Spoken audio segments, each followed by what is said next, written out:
He was a long-haul trucker. He drove through cities, crossed state lines, and came home. Nobody looked twice at him. In November 1996, a woman named Samima Musawir was stabbed to death inside a home on Lafayette Avenue in Kansas City, Kansas. 2 years later, Christmas Day 1998. A 26-year-old woman named Christina King was found beaten to death behind an abandoned building a few miles away. DNA evidence was collected at both scenes. It sat in storage. No match was ever found. For nearly 3 decades, Gary Dion Davis Sr. went home. He went to work. He went on with his life, as the police chief who eventually caught him would later put it, as if nothing happened. Then a brand new cold case unit came online. 3 full-time detectives. A fresh look at decades-old evidence. Within 18 months, they had him. Welcome back. Today we're going to Kansas City, Kansas, Wyandotte County, just across the river from Missouri, where 2 women were killed in the 1990s and a truck driver lived free for over 2 decades. This story is about 2 victims the system failed for far too long. It's about the Dina that was always there. And it's about what happens when a city finally decides to get serious about its unsolved murders. This is the story of Samima Musawir, Christina King, and the man the police believe didn't stop at 2. You have to start with who Samima Musawir actually was. She went by different names in her life. Some records list her as Pearl Davis. But the family knew her as Samima, and what they remember most isn't how she died. It's how she lived. She was an Air Force veteran. After her service, she built something for herself in Kansas City. She was an entrepreneur, the kind that doesn't wait for opportunity to come to her. She made bean pies and sold them. She had 2 daughters. She had a large extended family that adored her. Aliyah Muhammad, who was her stepdaughter-in-law, struggled to even use the word step. "I really like to leave off the step," Muhammad said years later. She was really more of a friend. She used to teach me a lot of things. How to make the bean pies. That's the kind of woman Samima Musawir was. She didn't just feed her family, she taught them how. On November 22, 1996, Samima Musawir was found stabbed to death inside a home on Lafayette Avenue in Kansas City, Kansas. She was 43 years old.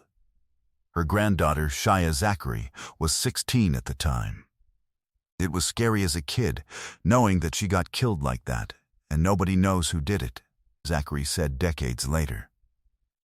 "I just remember everybody being scared to go to sleep, being scared to walk around outside, being scared to talk to anybody or go anywhere, even in the house, because she got killed in her house 2 years later. Same city." Christmas Day 1998, Christina King was 26 years old. Her body was found behind an abandoned building in Kansas City, Kansas. She had been beaten to death. 2 victims, 2 crime scenes. Evidence collected at both. Investigators at the time did what they could.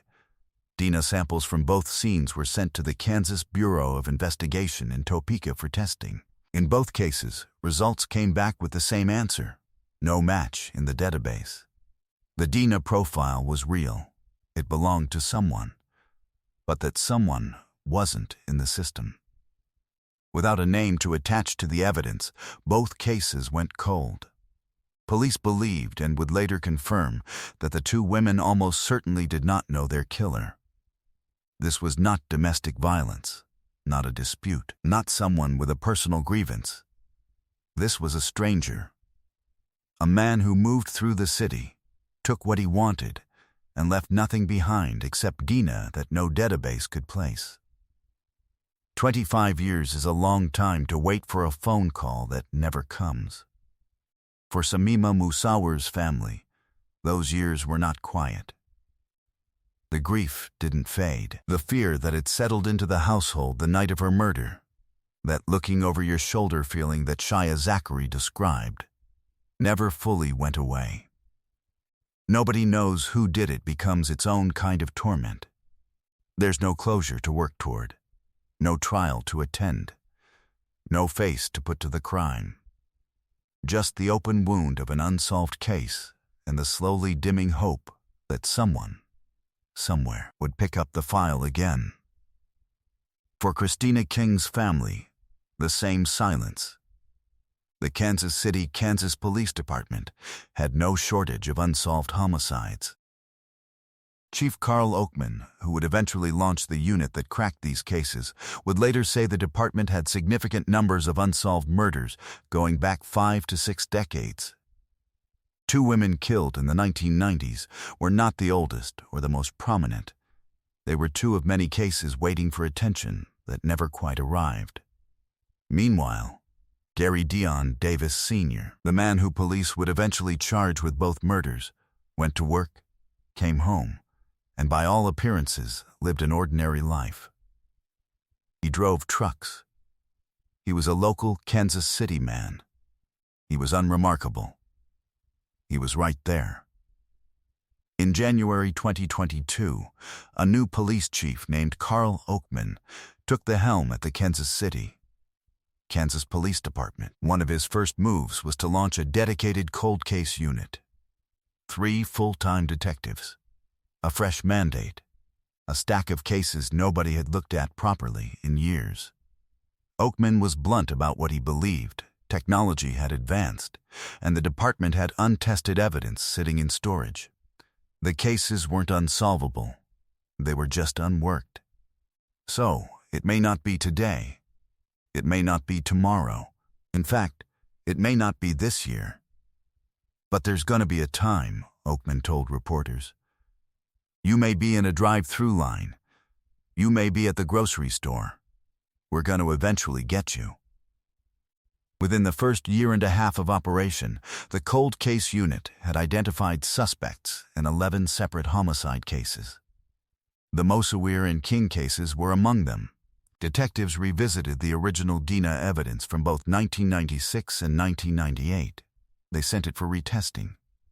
The technology had changed considerably since the 1990s. What once produced only a partial profile now yielded something usable. The Dina from both crime scenes matched. Same killer. Both women. One man. And this time, when investigators ran the profile, they got a name. Gary Dion Davis Sr. was 52 years old when investigators came for him. He was a local Kansas City, Kansas man who had worked as a long-haul truck driver in the 1990s. He had no apparent connection to either Samima Mosawir or Christina King. Police do not believe he knew either woman. That detail is worth pausing on.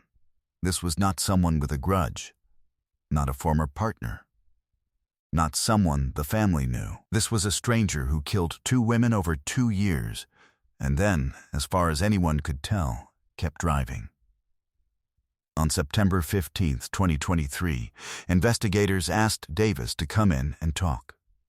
He was arrested and charged with 2 counts of second-degree murder.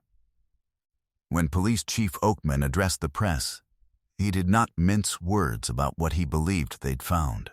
In my experience, based on him killing 2 women, most likely, he's killed more. The Wyandotte County District Attorney, Mark Dupree, framed the arrest as a statement about the patience of the criminal justice system. These charges demonstrate justice is possible, no matter how much time has elapsed. Davis was jailed on a $500,000 bond, and for the families of Samima Mosawir and Christina King, who had waited since 1996 and 1998 respectively, there was finally a face. The trial of Gary Dion Davis Sr. began in Wyandotte County District Court in January 2026. Jury selection started on a Monday. By the following Friday, it was over. Prosecutors laid out the Dina evidence that connected Davis to both crime scenes. The science, they argued, was unambiguous. The same man's profile had been found at 2 separate murders across 2 separate years. The jury deliberated for 3 hours. The verdict was mixed and complicated.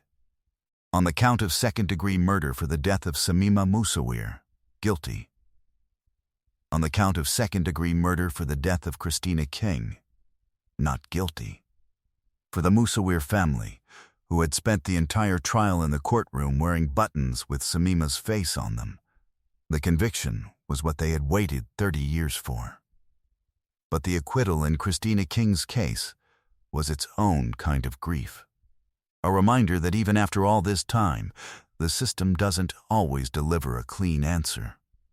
"I knew he was guilty," said Shaya Zachary, Musawir's granddaughter, after the verdict. "I just feel like it came 30 years late. Since 1996, we've all been waiting." Aliyah Muhammad, who had sat through every court date, was direct about her feelings. "I'm happy with the verdict because I believe he was guilty." But she also said, "I really won't be fully satisfied until this guy is sentenced and behind bars." On May 2, 2026, nearly 30 years after Samima Musawir was stabbed to death on Lafayette Avenue, Gary Dion Davis Sr.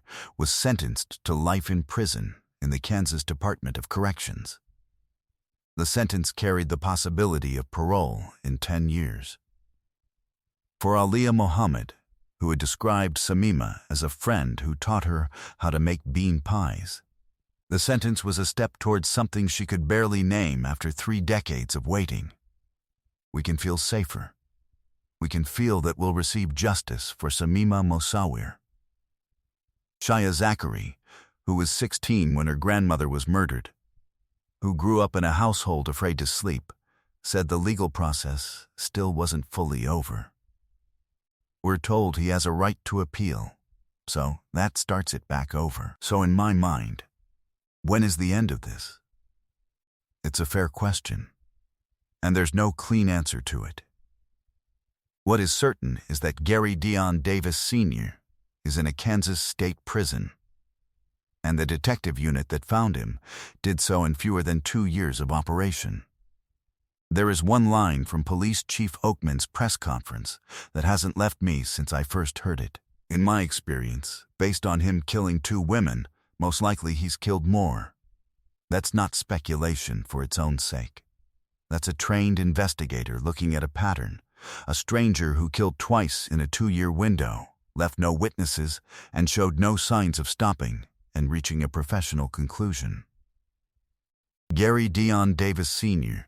was acquitted of Christina King's murder, so officially, he is convicted of 1 killing. But King's DNA evidence placed him at the scene. Oakman's warning is still out there, attached to every cold case that remains open in the Kansas City metro. How many others are still waiting?